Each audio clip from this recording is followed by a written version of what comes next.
Chairman Tehreek Insaf सियासत से अगले 5 बरस के लिए नाअहल हो जाएंगे या उन्हें इस बार भी रिलीफ मिल जाएगा। अब ये फैसला दिनों या महीनों की बात नहीं है बल्कि चंद घंटों की बात है, क्योंकि तोशा खाना केस मतवाजी तौर पर 2 अदालतों में चल रहा है, सेशन कोर्ट में भी और इस्लामाबाद हाई कोर्ट में भी। सेशन कोर्ट ने यह कहकर समाअत कल तक के लिए 8:30 बजे तक मुलतवी कर दिया कि जब तक इस्लामाबाद हाई कोर्ट का फैसला नहीं आता तब तक इस मामले को आगे नहीं बढ़ाएंगे, क्योंकि ट्रायल को रुकवाने की दरखास्त पाकिस्तान तहरीक इंसाफ ने इस्लामाबाद हाई कोर्ट में दायर की हुई है। चेयरमैन पीटीआई की दरखास्त इस्लामाबाद हाई कोर्ट में। इसी मामले पर बात करेंगे इस वक्त सीनियर साहबी तज्जियाकार हसन अयूब साहब ने हमें ज्वाइन किया है। अस्सलाम वालेकुम हसन अयूब साहब, बहुत बहुत शुक्रिया आपके वक्त के लिए। सेशन कोर्ट ने दलाइल के लिए आज आखिरी दिन रखा था कि दोनों फरीकैन दलाइल दें और उसके बाद केस का फैसला महफूज कर लिया जाएगा, लेकिन ट्रायल को रुकवाने के लिए पाकिस्तान तहरीक इंसाफ चेयरमैन पीटीआई एक बार फिर इस्लामाबाद हाई कोर्ट में, और इस्लामाबाद हाई कोर्ट का फैसला अभी तक नहीं आया है जिस वक्त मैं आपसे बात कर रहा हूं। तो what are you looking at कि ट्रायल रोकने के लिए जो ग्राउंड्स लिए हैं चेयरमैन पीटीआई ने इस्लामाबाद हाई कोर्ट में, क्या वो इनफ है? देखिए, नतीजा तो हतमी तौर पर मैं कुछ नहीं कह सकता कि क्या डिसीजन आएगा। ये तो फिर chief justice Islamabad high court ने इस पर इससे मुतल्लिक डिसीजन देना है, लेकिन बज़ाहिर जो है वो चेयरमैन तहरीक इंसाफ मुझे बहुत मुश्किल में दिखाई दे रहे हैं, क्योंकि उनका जो कंडक्ट है गुज़िश्ता कई माह से वो अच्छा नहीं है। वो अब अदालत भी देख रही है कि वो जो है वो टेक्निकलिटीज के पीछे छुपने की कोशिश कर रहे हैं। कभी जुरिस्डिक्शन का भी उन्होंने इशू उठाया हुआ है, तो उसके ऊपर भी अब जो फैसला महफूज कर लिया है इस्लामाबाद हाई कोर्ट ने, तो मेन तो इसमें सीरियस मामला जो है वो जुरिस्डिक्शन से ही मुतल्लक है। और अब देखते हैं कि उस पर क्या फैसला आता है हाई कोर्ट की तरफ से। बज़ाहिर मेरे ख्याल के मुताबिक जो जुरिस्डिक्शन से मुतल्लिक एतराज है पाकिस्तान तहरीक इंसाफ के चेयरमैन का, वो जो है वो मुझे मंजूर होता दिखाई नहीं दे रहा। वो रिजेक्ट ही होगा इस्लामाबाद हाई कोर्ट से। लेकिन सवाल तो ये भी है ना आसर अयूब साहब कि ट्रायल कोर्ट इतनी उजलत में क्यों है? नहीं, ट्रायल कोर्ट उजलत में नहीं है। आप देखें कि कितना अरसा हो गया इस रेफरेंस को फाइल हुए हुए, और उसमें ये जो मामला आपके सामने है कि वो तो उन्होंने पहले फर्द जुर्म ही अपने ऊपर आयद नहीं होने दी, और फिर जिस दिन फर्द जुर्म आयद हुई उसके बाद भी आप देखें कि वो हमेशा जो है वो हाजिरी से इस्तिस्ना की दरख्वास्त उनके बुकरा डाल देते हैं। आदि तो इस्लामाबाद की डिस्ट्रिक्ट बार जो है वो एक तरीके से प्रॉक्सी वकील के तौर पर जो है वो सुप्रीम जो तोशाखाना ट्रायल के अंदर पेश हो चुकी है। कितने वकील जो है आप बताएं कि कौन एक वकील है? कभी गौर साहब आते हैं, कभी अली बुखारी साहब आते हैं, कभी जो है वो ख्वाजा हारिस साहब होते हैं, कभी एक और 1-2 वकला और हैं जिनके नाम मुझे याद नहीं आ रहे, वो पेश हो रहे होते हैं। तो यहाँ पर तो मामला ये है कि देखिए, बड़ी क्लियर बात है कि ये बाकियों से ये सवाल करते थे कि चोरी नहीं की तो तलाशी दें, बिलखुसूस शरीफ फैमिली से। तो अब बात ये है कि आपने भी अगर चोरी नहीं की तो तलाशी दें। तलाशी तो बल्कि आपकी हो चुकी है, अब तो आपने अपने आप को डिफेंड करना है ट्रायल के अंदर, वो भी आप डिफेंड नहीं कर पा रहे, आप टेक्निकलिटीज के पीछे छुप रहे हैं। अब आपको मालूम है कि जो फॉर्म 20 सबमिट हुआ है इलेक्शन कमीशन के पास मौजूद है, उसके अंदर जो चेयरमैन तहरीक इंसाफ ने को तोशाखाना से जो 30,000 की मालियत से कम का जो कोई भी जो तोहफा है वो तोशाखाना रिकॉर्ड के मुताबिक उन्होंने छोड़ा नहीं है, लेकिन फॉर्म बी के अंदर वो डिक्लेयर नहीं किया उन्होंने। वो तमाम चीजें हम उनकी प्राइसेस तो चेक करें कभी। अच्छा, वो कहते हैं मेरे पास गाड़ी कोई नहीं है, ना मेरे पास गाड़ी है ना मेरी अली के पास गाड़ी है।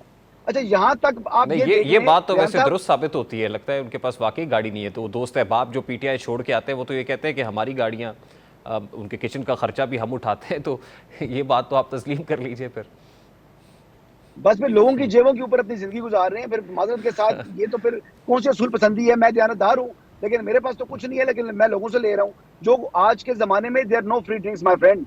कोई भी बंदा जो है ना, you scratch my back I scratch yours, ये दुनिया का जो है वो कानून चल रहा है। अभी जो आपके ब्रदर जो दोस्त मुल्क है ना, वो भी कहते हैं कि जनाब हम अब ट्रेड करेंगे, हम आपको एड नहीं देंगे। तो एड कोई भी नहीं देता, तो वो फिर ट्रेड होता है। It's like a free lunch. तो ये हाँ जी, फ्री लंच नहीं मिलेगा। इसलिए अलकादर की जो जमीन मिली है ना उनको, वो कई 100 कनाल जगह ली है जो उन्होंने, और वो तामीर भी करके दी है एक बिजनेस टाइकून ने, वो भी मुफ्त में नहीं की। उसके पीछे भी उसने जो है ना एक बेनिफिट लिया था। अच्छा, इस वक्त अलकादर ट्रस्ट केस तो खासा बैकयार्ड में दिखाई दे रहा है। तोशाखाना केस में खासी फुर्तियां है चेयरमैन पीटीआई की भी, और हुकूमत भी खासी मुतहरिक दिखाई दे रही है। तारड़ साहब भी हर पेशी के ऊपर खुद भी जाते हैं। अब क्या होता हुआ देख रहे हैं? क्या ये कंक्लूसिव होता हुआ देख रहे हैं? आज तो ट्रायल कोर्ट के जज हुमायूं दिलावर ने कहा था कि हतमी दलाइल दोनों तरफ से सुने जाएंगे और उसके बाद केस का फैसला महफूज हो जाएगा, लेकिन इतलात ये आई कि सुबह 8:30 बजे तक इस बात को मुलतवी कर दिया गया। और इस्लामाबाद हाई कोर्ट का कहते हैं जब तक डिसीजन नहीं आता है तब तक ये मामला आगे नहीं चलेगा। तो क्या इसको आप कंक्लूसिव होता हुआ देख रहे हैं, या फिर जैसे एक हिस्ट्री रही है कि स्टे मिल जाता है या कहीं ना कहीं से रिलीफ मिल जाता है चेयरमैन पीटीआई को, तो मिल जाएगा अभी? देखिए, इस केस ने ट्रायल ने तो कंक्लूड होना है, और वैसे तो आज का जो डिले आया है इसके बाद मैं हतमी तौर पर तो नहीं कह सकता, लेकिन बाजार जो मुझे दिखाई दे रहा है, जो मेरा एक्सपीरियंस है कोर्ट्स का, मुझे लगता है कि मैक्सिमम बाय जो हफ्ते के रोज तक, क्योंकि आपको पता है ना कि डिस्ट्रिक्ट कोर्ट्स में जो हफ्ते का दिन होता है वो वर्किंग डे होता है, सिर्फ इस्लामाबाद के अंदर नहीं पूरे मुल्क के अंदर। तो ये हफ्ते के रोज तक जो केस है इसका फैसला महफूज होता दिखाई दे रहा है। और अभी अंटिल के अनलेस इस्लामाबाद हाई कोर्ट की तरफ से कोई ऐसा फैसला आ जाए या सुप्रीम कोर्ट की तरफ से कोई ऐसा फैसला, ऐसी इंटरवेंशन हो जाए जिसके बाद ये ट्रायल रुक जाए, लेकिन बजाय मुझे ये केस कंक्लूड होता दिखाई दे रहा है।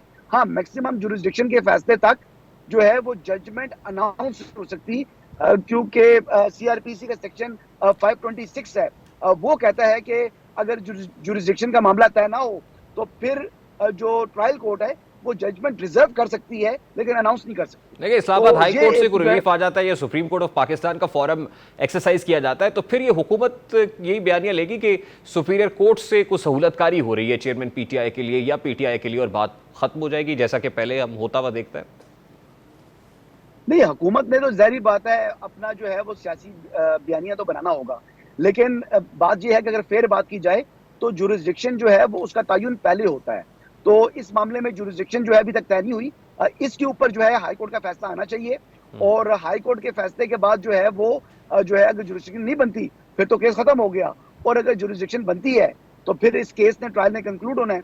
तो बज़ाहिर मुझे लगता है कि ये जुरिस्डिक्शन बनती है, क्योंकि इलेक्शन कमीशन ऑफ पाकिस्तान जो है उसने अपना जो रेफरेंस भेजा है जो उनकी क्या उसे कहते हैं फौजदारी कार्रवाई के लिए, तो वो रेलेवेंट जो है वो कोर्ट यही बनता है। बहुत बहुत शुक्रिया, हसन अयूब साहब हमारे साथ मौजूद थे।